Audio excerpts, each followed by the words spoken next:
नमस्कार, AP talk टाइममा स्वागत छ। म निराजन भण्डारी। आज हामी एपी टक टाइमको श्रृङ्खलामा ठुला विकास आयोजनाहरू परियोजनाहरूको विषयमा कुराकानी गर्छौँ।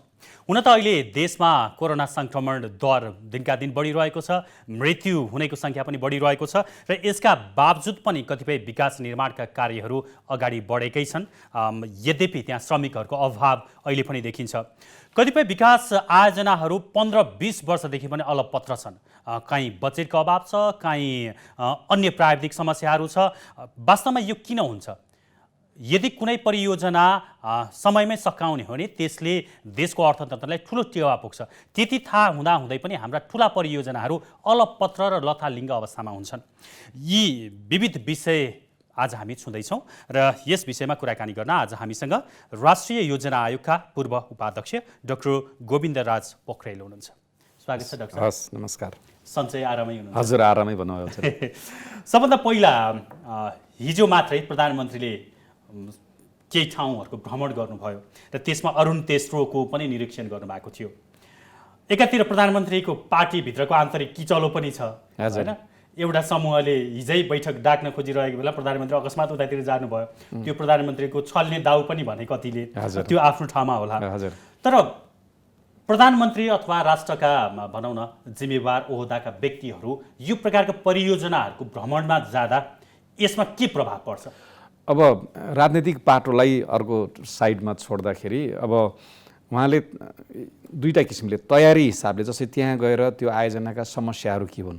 अब धेरै ठाउँमा जुन तपाईँले भन्नुभयो हाम्रो 21वटा जुन राष्ट्रिय गौरवका आयोजनाहरू छन् त्यसमा करिब 12-15वटा आयोजनाहरू अझै पनि जग्गा अधिग्रहणको समस्या, चाहे सेकेन्ड इन्टरनेसनल एयरपोर्ट भन्नु, सबै ठाउँमा जग्गा अधिग्रहणको समस्या छ।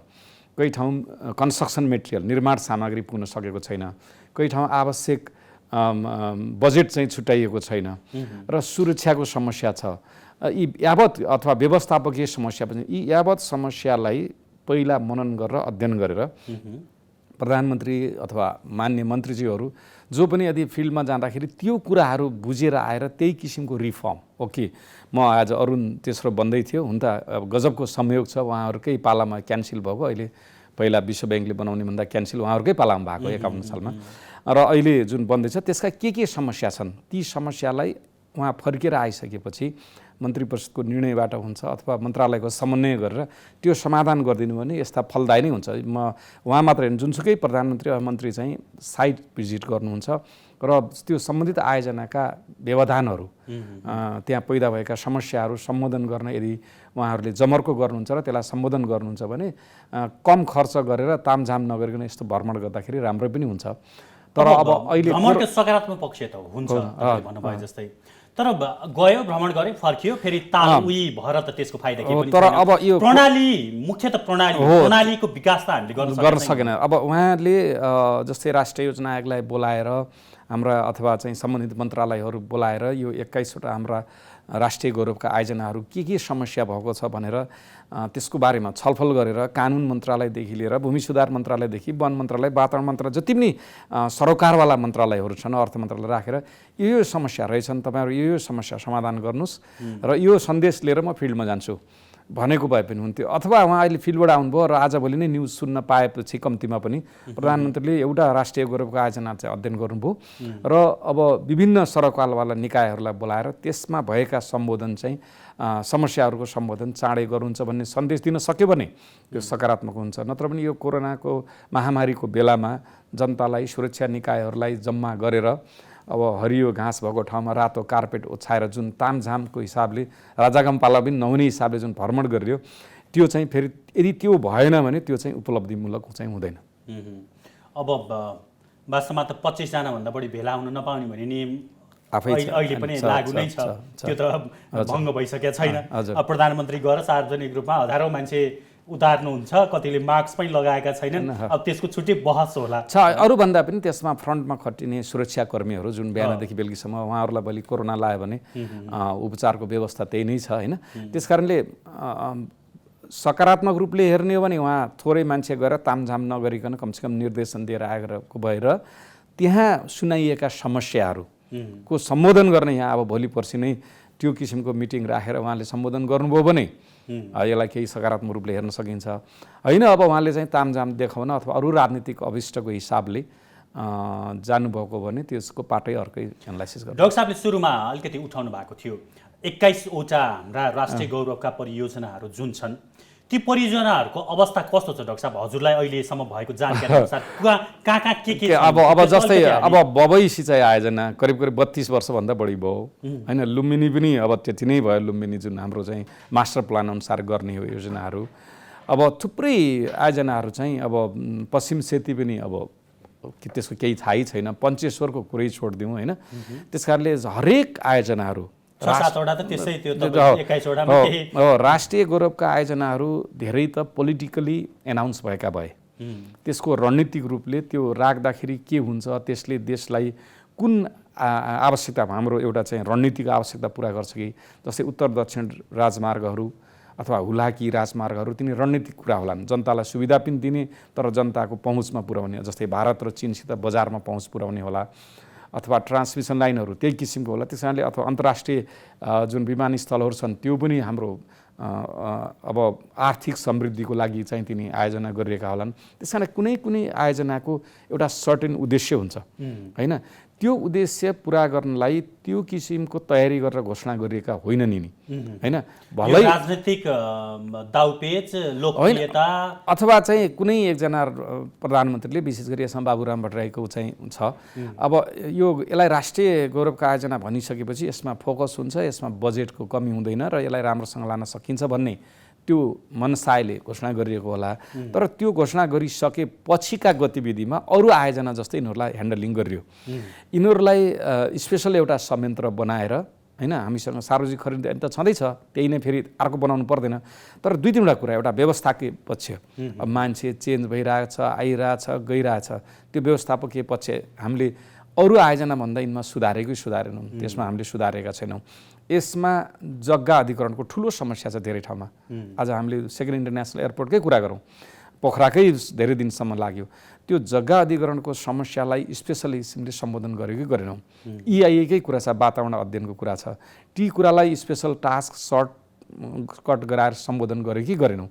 त्यस कारणले गौरवका आयोजना त घोषणा गरियो। यदि गौरवका आयोजना र तपाईँको चाहिँ यहाँ भक्तपुरदेखि काठमाडौँ लाने एउटा सानो सडकको काम गर्ने प्रक्रिया, काम गर्ने तरिका, व्यवस्थापकीय प्रक्रिया एउटै हुन्छ भने त घोषणा गरेर कुनै फाइदा छैन होइन।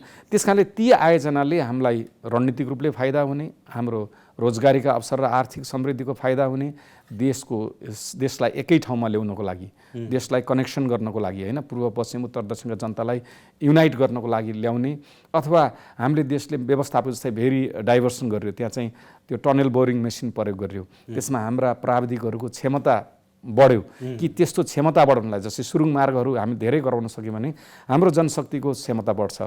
अथवा फास्ट ट्र्याक बनाएर त्यसलाई हाम्रो एउटा स्पेसल भेहिकल बनाएर बाहिरको कुनै कम्पनी ल्यायो भने हाम्रो व्यवस्थापकीय नलेज बढ्छ।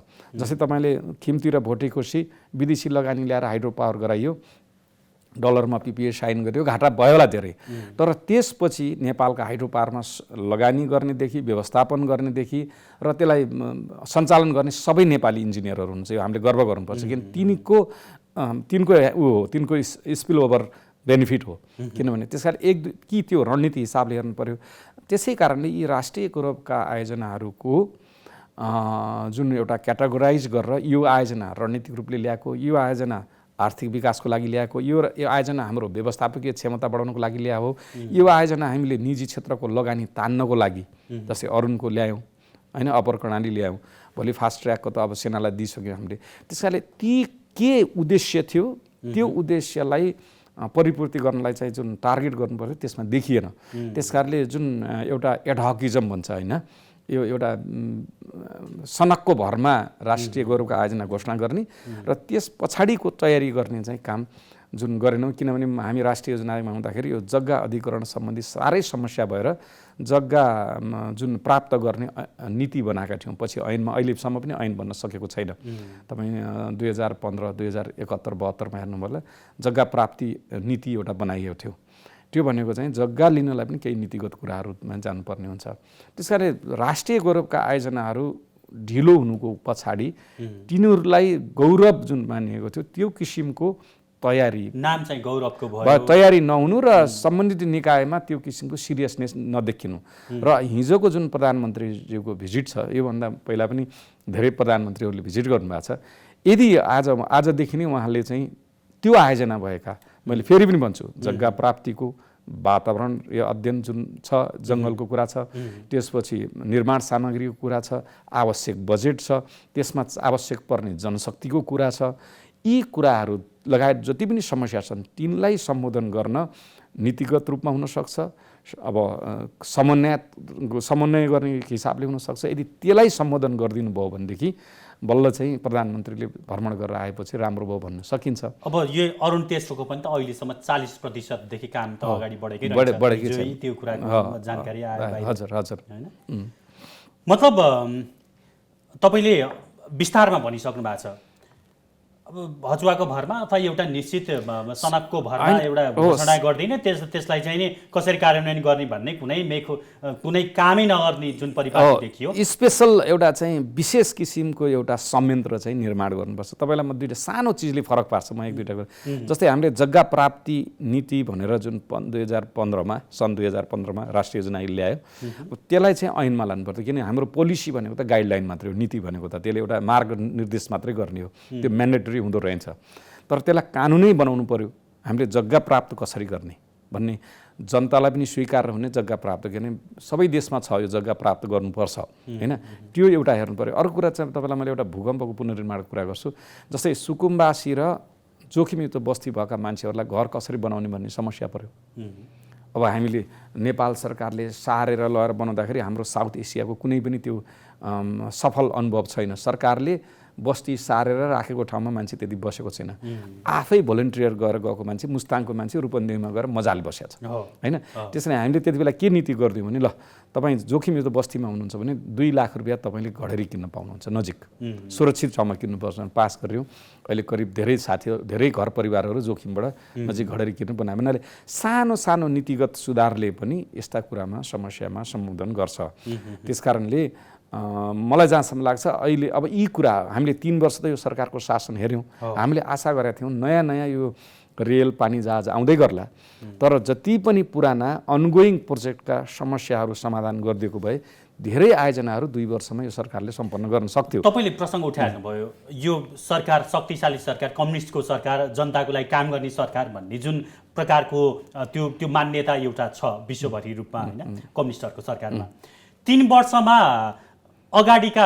परियोजनाहरू खासै अगाडि बढेनन् अब नयाँ परियोजनाहरूको त गफै मात्रै भएको छ त्यो कतिपय कार्यालय स्थापना भएको छ काम भएको छ त्यो आफ्नो ठाउँमा छ अगाडि गइरहेको त्यो ठुला परियोजनाहरूको चाहिँ अपडेट यो 3 वर्षमा यो सरकारले कतिको गरेछ अब हेर्नुहोस् अनगोइङ चाहे पुनर्निर्माणको काम होस् चाहे यिनी राजमार्गहरू छन् जुन अनगोइङ काम पनि कुनै क्षेत्रमा केही स्पिड होला कुनै क्षेत्रमा केही स्पिड भएको छैन नयाँ त सुरु नै भएको छैन उहाँहरूले चाहे यो जति पनि 21वटा जुन राष्ट्रिय गौरवका छन् यिनलाई नै यदि सम्पन्न गरिदिएको भए एक प्रकारको काया प्लट हुन्थ्यो र हामीले के आशा गरेका छौँ भने यो सरकार आइसकेपछि रणनीतिक रूपले महत्त्वपूर्ण तपाईले चाहिँ अब हाम्रो चाहिँ बजारको हिसाबले उत्पादनको हिसाबले महत्त्वपूर्ण जस्तै वीरगञ्जदेखि काठमाडौँ आउनलाई ट्रकहरू कति दिन समय लाग्छ बाटो खतम छ यो मुख्य नाका भने अहिले तपाईँ यहाँबाट चितवन जाँदाखेरि कस्तो बाटो छ यिनी भनेका भयङ्करै रणनीति तपाईँको उत्पादन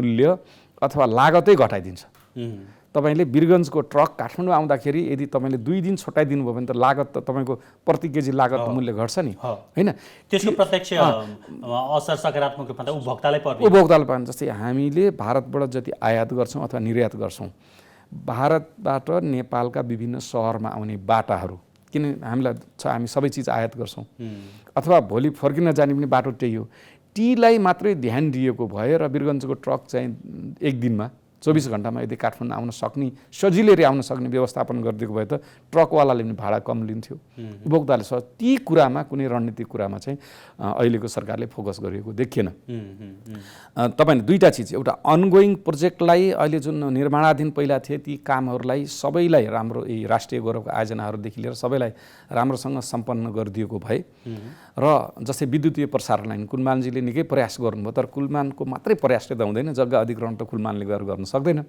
त्यस कारणले ती प्रसारण लाइन नबनाएको हुनाले अस्ति न्युज पेपर बनाए कति निजी क्षेत्रको विद्युत खेर गयो। हामीले भारतबाट किनेर बत्ती बालिराखेका छौँ, तर हाम्रै बिजुली उत्पादन सरकारले नलिदिएर लगानीकर्ताहरू डुबेका छन्। अहिले साना जलविद्युत आयोजनाहरूको पनि त्यस्तै समस्या छ हैन, नीतिगत कुराहरू गर्दाखेरि धेरै समस्या छ। तपाईँ किनभने जस्तै उदाहरणको लागि हाइड्रोलोजी सरकारले अध्ययन गर्नुपर्छ, निजी क्षेत्रले सरकारको डाटा ल्याएर हाइड्रोलोजी अध्ययन गरेर आयोजना बनाउँछ, अनि पछि त्यो सरकारको तथ्याङ्क चाहिँ रिलायबल हुँदैन, विश्वसनीय छैन, अनि त्यहाँबाट हाइड्रो पावर जेनेरेसन कम हुन्छ, अनि कम भएपछि उसले बिचरा उल्टै लगानीकर्ताले पेनाल्टी सरकारलाई तिर्छ, उसैको तथ्याङ्कमा आधारित भएर बनाउँछ नि उसले। त्यस कारण यी सबै कुरामा जुन सुधार गर्नुपर्ने थियो त्यो कुरामा चाहिँ यो सरकारले चाहिँ सुधार गरेन। तर म के भन्छु भने हामीले जोसुकै होस् यो बहुदलीय व्यवस्था, यो जनताले चुन्ने व्यवस्था, यता निरन्तर अर्को सरकार आइरहेको छ, तर सर्वसाधारण जनतालाई के छ भने जुनसुकै सरकार आओस् त्यसले सबै जनतालाई यस्तो किसिमको विश्वास दिलाओस् कि मेरो छोरी मेरो नाति यही देशमा बस्न सक्ने विश्वसनीय वातावरण सरकारले बनाएको छ, मेरो भविष्य सुन्दर छ यो देशमा बस्ने भन्ने त सरकारले दिनुपर्छ नि। तर यो 3 वर्षमा जुन नेकपाको सरकारले यस्तो अवसर पाएको थियो, अब आउने सरकारले कहिले पनि यस्तो अवसर पाउँदैन। 7 मध्ये 6 मा तपाईँको बहुमत छ, झन्नै 2/3 भन्दा 3/4 नै होला स्थानीय तहमा उहाँहरूको बहुमत छ, केन्द्रमा स्पष्ट राम्रो हरेक कानुनहरू परिवर्तन गर्न सक्ने बहुमत छ।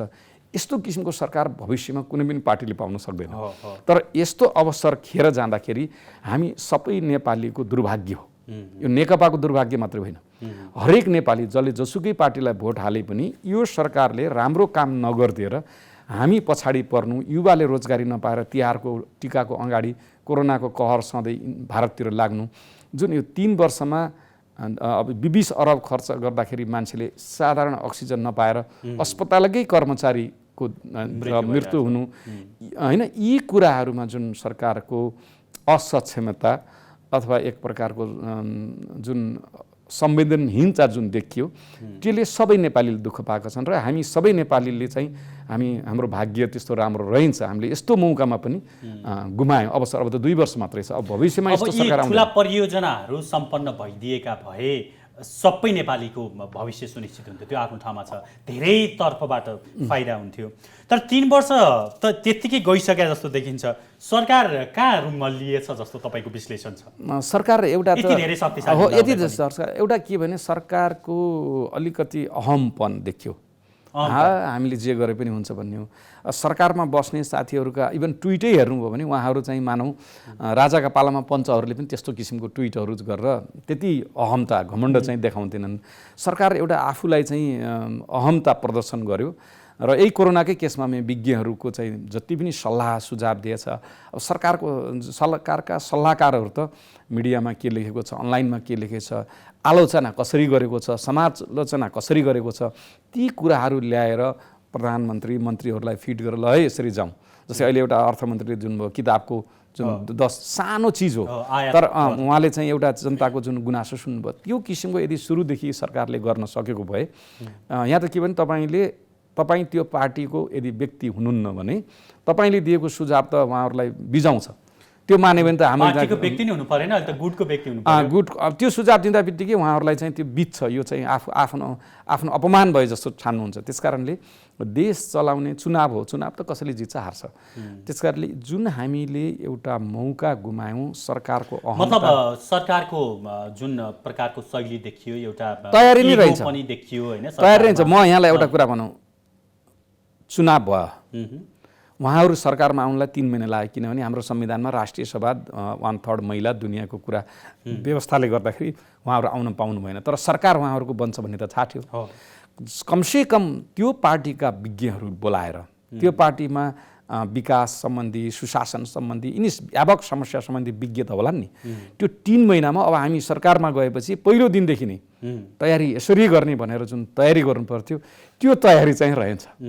उहाँहरू एकदम खुसी भ्यालीमै होइन। अब अहिले पनि यत्रो दिनमा अब विपक्षीलाई के गाली गर्नु छ? सर्वज्ञता आफै भएपछि